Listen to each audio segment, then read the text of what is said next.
Bismillahirrahmanirrahim. Assalamu alaikum. My name is James Frankel. I'm going to be speaking to you a little bit about my experiences coming to Islam. I'm speaking to you now from Honolulu, Hawaii, and it is September 2011. I'm sorry, 2010. Getting ahead of us.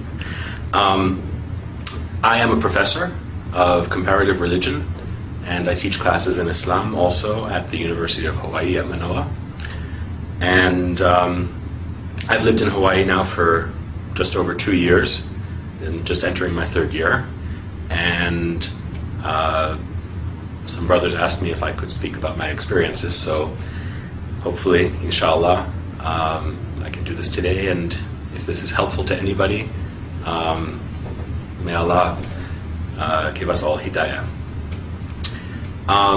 As I said, I came to Hawaii 2 years ago. Before that, I lived in New York City. I was born and raised in New York City, born in 1969, and grew up in Manhattan, and part of the time in Brooklyn, another few years of my life. For the most part, had a very happy family life.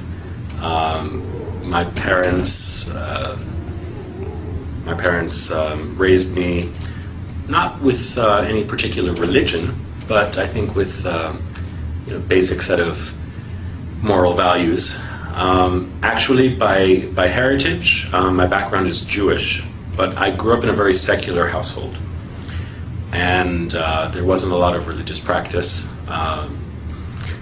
The only connection I really had to any kind of traditional religion was from my father's side, my grandmother, my father's mother, who was a practicing Jew. And, it's from her that I learned a few things, Bible stories, stories of the prophets.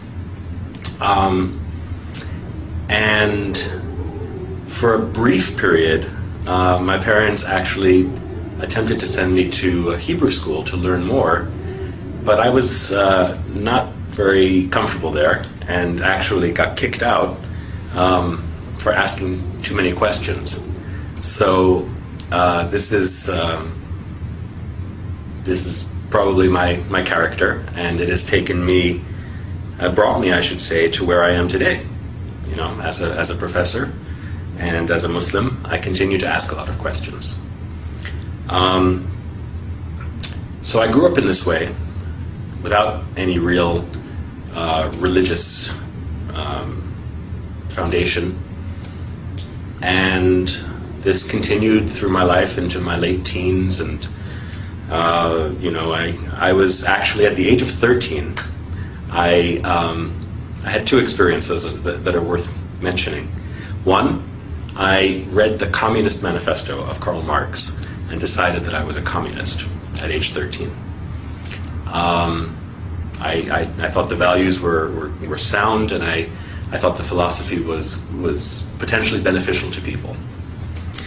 Also at that time, I suppose this might be one of the earliest exposures to Islam that I can remember.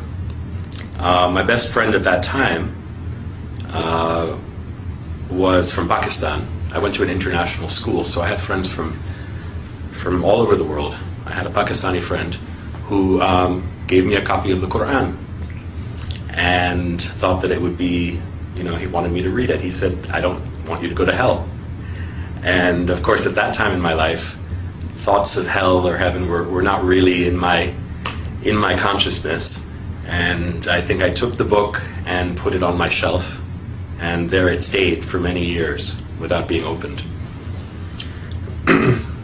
A couple of years later, I think I became quite disillusioned as I learned more about the way that communism was actually practiced in many countries in the world. And so I gave up that philosophy as well. And it really wasn't until I entered university that I began to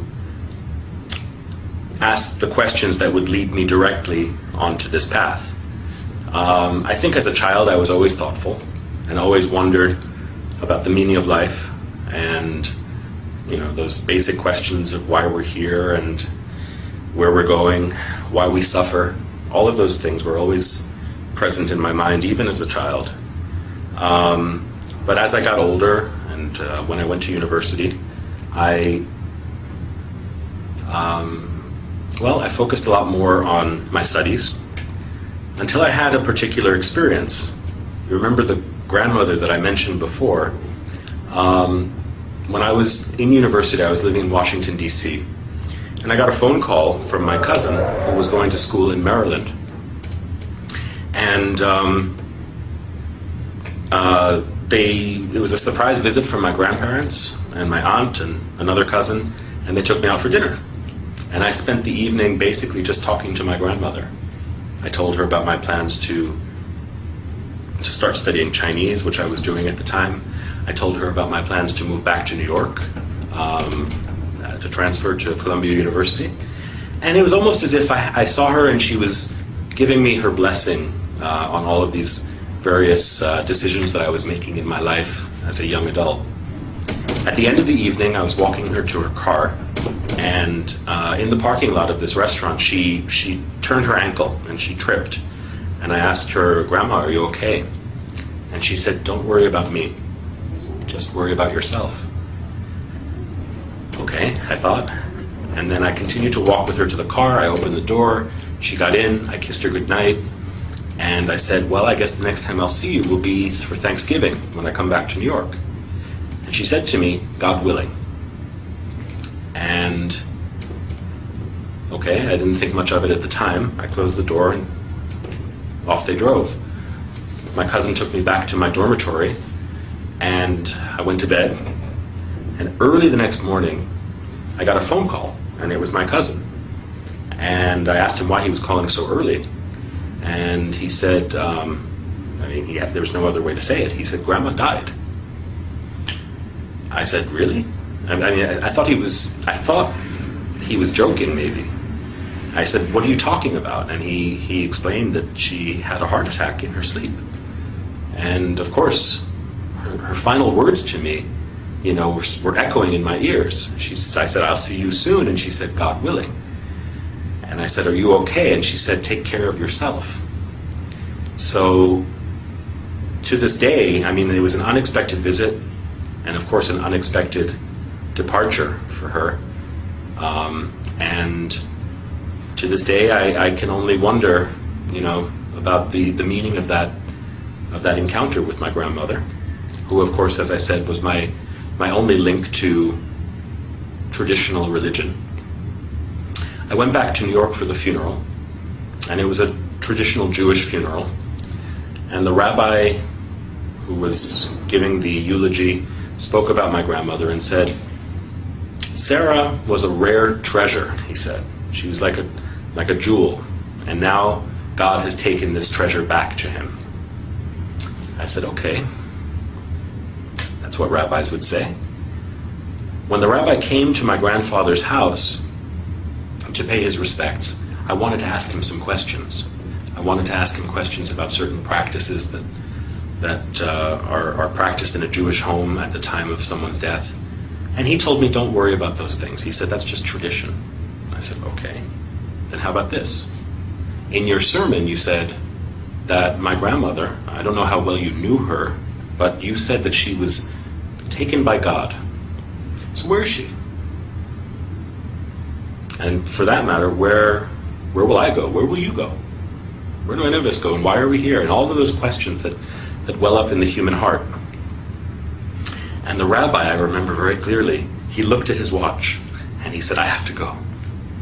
And I don't think that he realized how angry that made me.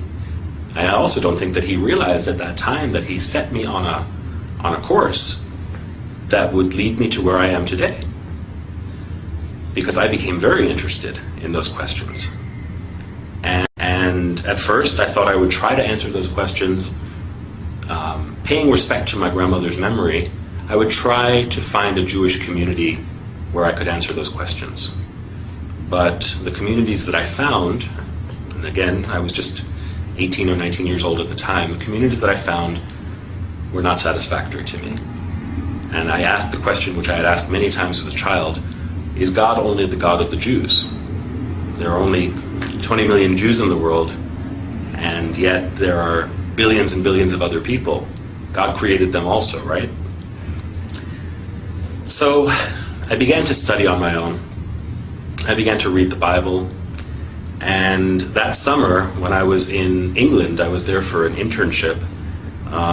There were some Christians, some evangelical Christians, who sort of approached me and wanted to socialize. Of course, they also wanted me to accept their faith. I thought, okay, why not try Christianity? I've never really thought about it. And in reading the Bible, I came to develop a very strong feeling of love and respect for Jesus. But that extra leap that they wanted me to make to accept Jesus as my Lord and my Savior was not one that I could do. Jesus for me was more like a big brother. Jesus for me was more like a teacher. Jesus for me was a Jew. And I couldn't accept the claims that they were making about him. But as I said, I did develop a very strong feeling of affection towards him. I thought, okay, I'm not going to find any answers to my questions. On my own, I studied other things. I studied Eastern philosophies, Buddhism. I read the Upanishads.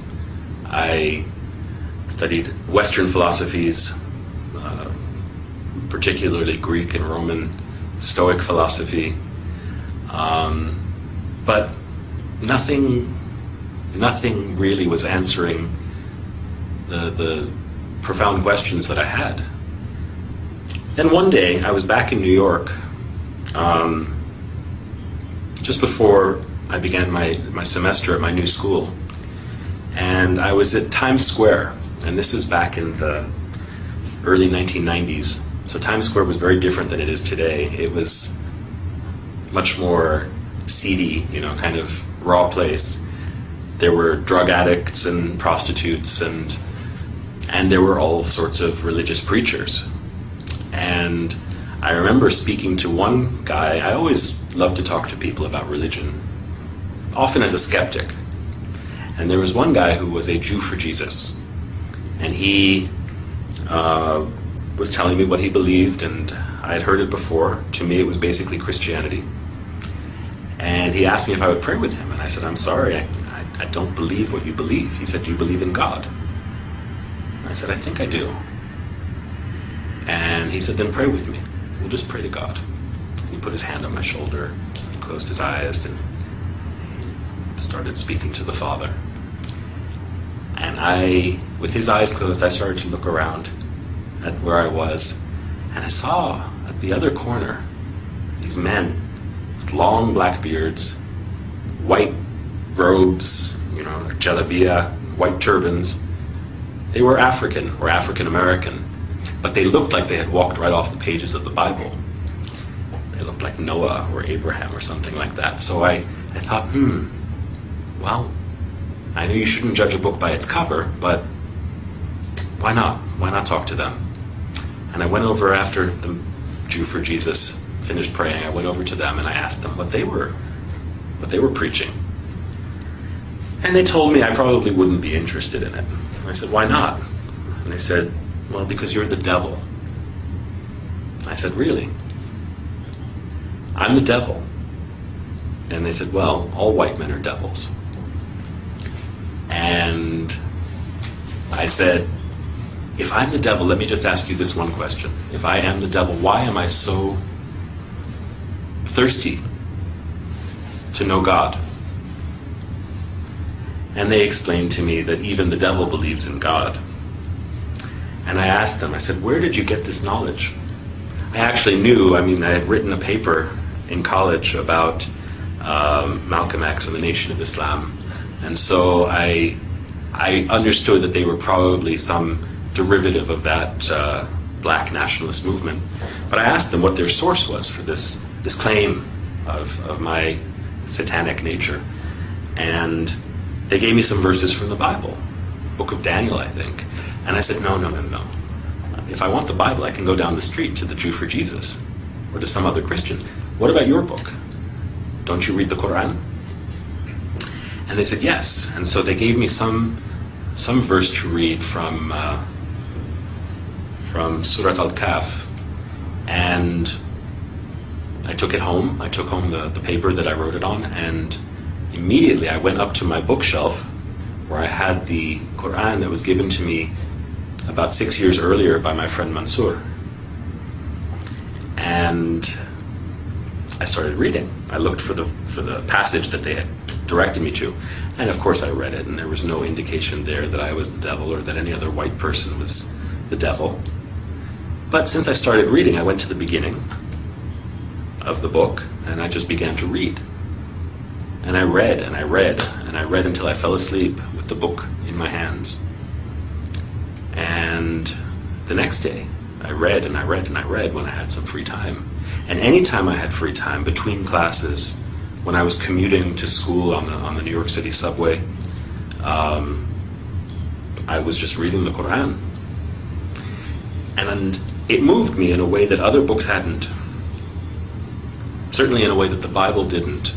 The Quran's directness and the fact that the Lord of the worlds, right, the Creator, as the book describes the author, is speaking directly to you at times, very direct way, very intimately.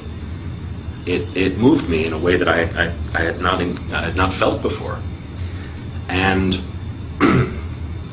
I can't tell you where or when exactly. I know that there were times that I would read it, and sometimes I could feel tears in my eyes and running down my face. Sometimes I would read it and the hair on my arm would stand up, or on the back of my neck. And I can't pinpoint precisely the time or the place, but at some point I think that I had realized that I was reading the words of God. Well, around New Year's of that year, this is, I guess, about 1990, January of 1990, I was out with some friends from high school. We were having coffee, and we were just talking about what was going on in our lives. They asked me, what do you believe these days? Because they knew me when I was a communist, and they knew me when I went through many different phases as a young person. And they knew me as someone who didn't really believe in anything. So they asked me, and I said, well, I believe in God. And they said, really? What God? I said, there's only one God. And they said, where did you get this from? I said, well, for me, it was from reading the Quran. And they said, so you've been reading the Quran, so you must believe that this is the message of God and Muhammad is the messenger of God. And I said, yeah, I guess so. So they said, okay, let me get this right. You believe that there's only one God and that Muhammad is his messenger. I said, yeah, when you put it that way, I do. And they said, you're a Muslim. And I laughed. I said, I'm a Muslim? You're a Muslim. You're from Pakistan. I'm just a guy who believes in God. They said, no, you're a Muslim. If you believe that there is no God but the one God and that Muhammad is his messenger, you are a Muslim. And I was in shock. For the next few days, had to think about what that meant. And I contacted my friend Mansour, the one who had given me the Quran when I was 13 years old. He was at University of Pennsylvania, and he was working in the Muslim Students Association there, I think. I thought I'd heard that. And so I asked him if he could send me some literature that might, give an introduction to Islam, and also, the life and the requirements, I guess, of a Muslim. And he sent me a book or two, and one book in particular, Islam in Focus. I can't remember the author's name right now, but this book provided a very good introduction, not only to basic beliefs, but also to the 5 pillars of Islam. And I learned how to make salat. I learned how to pronounce the Shahada. I learned how to make my wudu. All of these things from that book. And I started praying. I guess you could say I was a closet Muslim, because I was living in my parents' home at that time, and I would close the door and I would say my prayers. And even the first time that I ever fasted in the month of Ramadan, I did it completely on my own. I had no community. I just found out what time the sun would rise and what time the sun would set, and ate at the times that were permitted. And so for the first 6 or 8 months of my life as a new Muslim, I did this completely alone. And my guide was the Quran and the book of this scholar. And that's the story of how I embraced Islam, actually. At a certain point, I had to tell my family. And so this was sort of coming out of the closet. And one night at dinner, I was sitting with my family, and I told them, I said, I've been reading the Quran. They said, yeah, we know. We've seen you carrying it everywhere. And I said, I really believe it. And I said, what I've learned is that besides believing, there are certain practical implications of that belief, which I have chosen to follow also. So I guess that makes me a Muslim. My mother's reaction was very strong. She cried. And I think she asked herself, and probably looked at my father and thought, where did we go wrong? How did this happen? I think my father's approach was much more relaxed. He probably thought to himself, well, my son was a communist when he was 13. He was, a skinhead when he was 16. He went through so many different phases, maybe this is just another phase. And I suppose both my mother and my father were onto something. I mean, this was a phase, but it wasn't just a passing phase, or so I thought, or hoped. And my mother must have realized that I was serious. But of course her reaction was one of fear and regret, which I suppose are understandable when one is ignorant and only has distorted perceptions based on misinformation or limited information. So there were great challenges in those first years trying to communicate with my parents. I have to say, alhamdulillah, they are very understanding, and they've been very patient, and we've come to a better understanding. At first I think my mother worried that I would turn into some kind of a monster. But I tried to reassure her that, since embracing Islam, I'm a better student. I think I'm a better son, And, it wasn't as though I was a bad person before Islam. Maybe for some people, setting foot on this path is necessary for them to be able to reform themselves. In my case, I thanked my parents, actually, for giving me the values that I was able to recognize when I came to Islam. And as I said, I wasn't a bad person, inshallah. Islam has made me, makes me, and will make me a better person. So, everybody's path is different, how they get there, and even once they embrace Islam, everybody has a different way of understanding this path. For me, it has a lot to do with learning and knowledge. I think that the basic purpose of life, the basic purpose of Islam, is to gain knowledge. Knowledge of ourselves, knowledge of our world, of our universe, and knowledge of our intimate relationship with Allah. So this has propelled me into my career. I don't know that I would be a professor today if I hadn't become a Muslim. I'm not saying that everybody should be a professor, but for me it's been a long journey of learning and now teaching. Along the way I've gained a great respect and appreciation for other religions also, which I don't think I would have had I not had this grounding in Islam. And I think that something that new Muslims should take to heart is that, when one becomes a Muslim, one doesn't become a different person. Rasulullah sallallahu alaihi wasallam said that people bring to Islam what they had before. So even among his companions, there were people who had special talents or challenges, and these are ones that they would have to continue to work with or to work on after entering the path. So similarly, I think I can say that's true for me. There are many challenges, and life continues to have its struggles. It just requires patience. For me, this is almost a 20-year journey, and only Allah knows how and where it will end.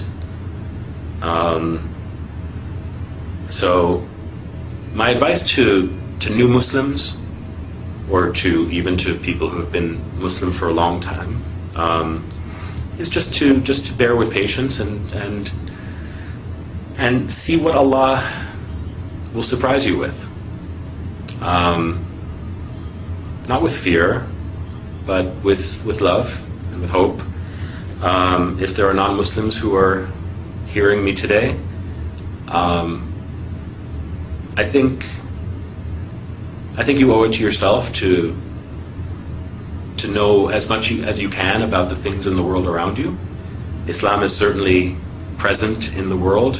It's almost unavoidable in the news and in the world around us. And if you don't know any Muslims, probably will at some point. I think it behooves all of us to know each other. So, if you're curious, there are lots of resources out there. If you're in Hawaii, give me a call. I'm at the University of Hawaii at Manoa in the religion department, so if I can be of any help, let me know. And even to those people who are from Muslim families or who are, we can always increase in knowledge and in compassion and in love for each other. So that's my wish for all of you, and thank you for listening. With that, I say Assalamu alaikum wa rahmatullahi wa barakatuh.